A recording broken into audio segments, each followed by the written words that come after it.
The Indian Prime Minister got the prestigious Global Goalkeeper Award for the Swachh Bharat Abhiyan from the Bill and Melinda Gates Foundation. There is no denying that India has improved its sanitation coverage, but the country's biggest shortcoming is its poor waste management infrastructure. Before I dig deeper, let us try to understand this from a global perspective. Do you know that the average American produces almost 8 times more municipal solid waste than the average Indian? Do you know that the average European produces far more e-waste than the average Indian? And do you know that the average Indian also uses fewer plastic materials than the average Westerner? Still, the West looks shiny, and on the other hand, many Indian streets look dirty. Who is responsible for this mess in India? Citizens or the government, or both? If you think you are a responsible citizen, give it a thought. Do you segregate your waste? Your country cannot become clean if you don't start doing that. Even a villager in Europe knows how to segregate the waste. Yes, behavioral changes in people are important, but on the other hand, it doesn't mean that the Indian administration cannot learn from European countries how cities can be cleaned, even when citizens do not always cooperate. In many European cities during weekends, streets tend to become quite dirty in some areas which are next to pubs and football stadiums, sometimes even dirtier than some Indian streets. But in the early hours of Monday morning, European streets are machine cleaned and vacuumed, and by the time people wake up to go to the office, they look perfect. I am pretty confident that machines can easily be customized for Indian conditions and roads.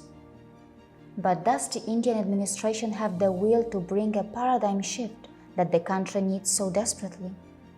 Yes, India can learn recycling and waste management techniques from the West, but this does not necessarily mean learning Western consumption habits. The municipal solid waste can be classified into 5 main categories. Where solid waste is properly managed, after the waste is generated, it is segregated at source, then properly stored, collected, transported, and treated. In an effective solid waste management model, there should be a goal to reduce, reuse, recover, and recycle waste by using the appropriate technologies, and the waste that is disposed of in landfills should be minimized. Most importantly, landfills should be properly managed so that they don't become a source of greenhouse gases and toxins. But in many cities of India, the waste that is generated is just recklessly dumped in most cases. Some is dumped on the streets and some is dumped in landfills that are not properly managed, and this ends up polluting the air, soil, and underground water. Urban India generates 62 million tons of waste annually, and it has been predicted that this will reach 165 million tons in 2030. 43 million tons of municipal solid waste is collected annually, out of which 31 million is dumped in landfill sites and just 11.9 million is treated. There are not enough public bins, and the available bins are not even covered, and in many cases, waste overflows out of those bins and ends up going all over the streets. Waste transporting vehicles are not even covered in many cases, which also causes littering of the streets. Many citizens in India recklessly litter the streets too. Probably they only littered the streets with banana leaves or bowls made of dried leaves a few years earlier. Those kinds of litters were not that harmful, as they were biodegradable and could even be eaten by stray animals.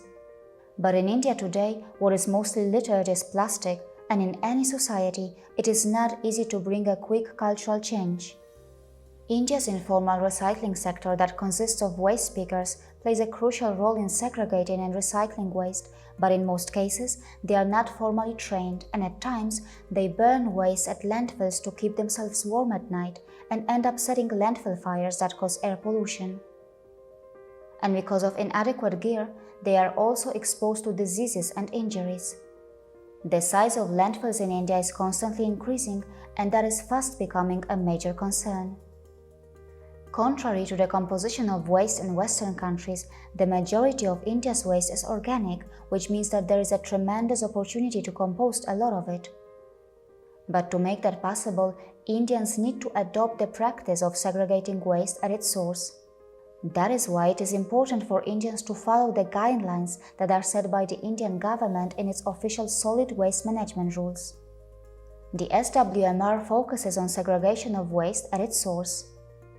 All commercial institutions and resident welfare associations are required to partner with the urban local body and segregate waste into different categories: biodegradable, non-biodegradable, construction demolition, domestic hazardous, horticulture, sanitary, etc.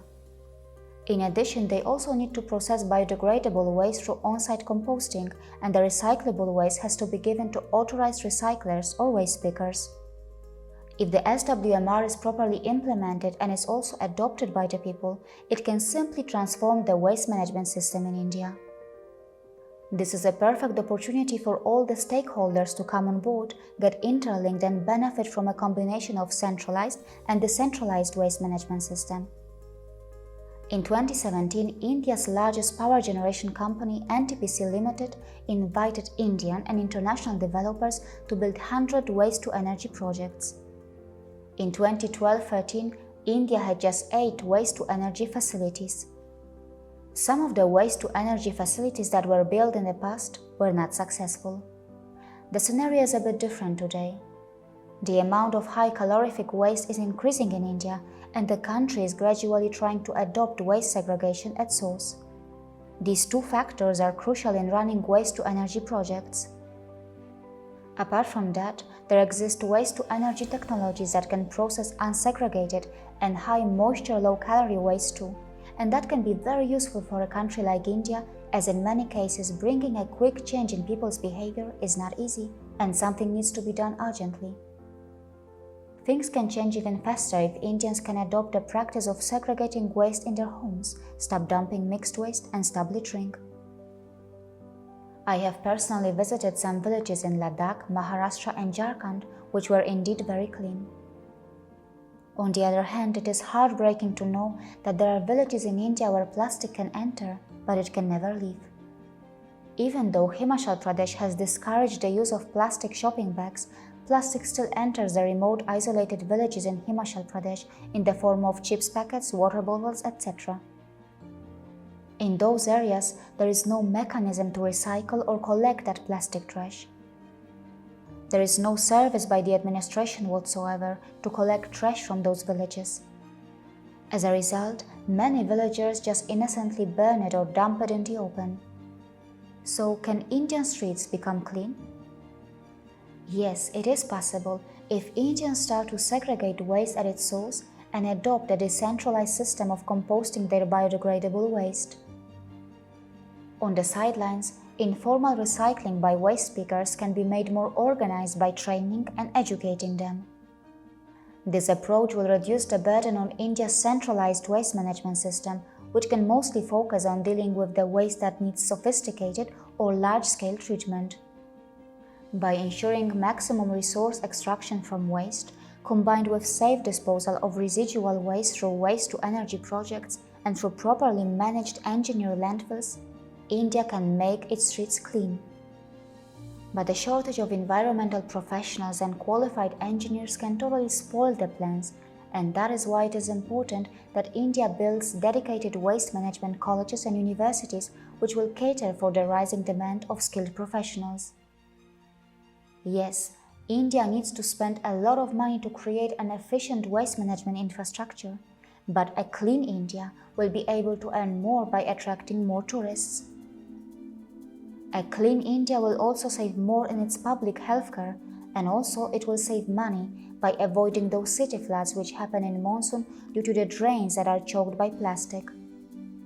Moreover, new jobs will be created, and people will start looking at waste as an opportunity to create wealth. In 2003, Mawlyng, a village in Indian state of Meghalaya, was declared as the cleanest village in Asia.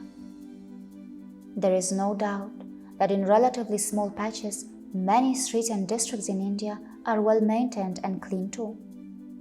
But these success stories are not enough. India needs a lot more of them, and it needs them urgently. Furthermore, India shouldn't follow the unethical Western trend of waste dumping in poorer countries. In 2013, Interpol revealed that 1 in 3 containers leaving the European Union contained illegal e-waste, which was deceitfully classified as used goods. On multiple occasions, the Philippines president has asked Canada to take back its 100 shipping containers of trash, which were sent to Manila in 2013 and 2014, disguised as recyclable material.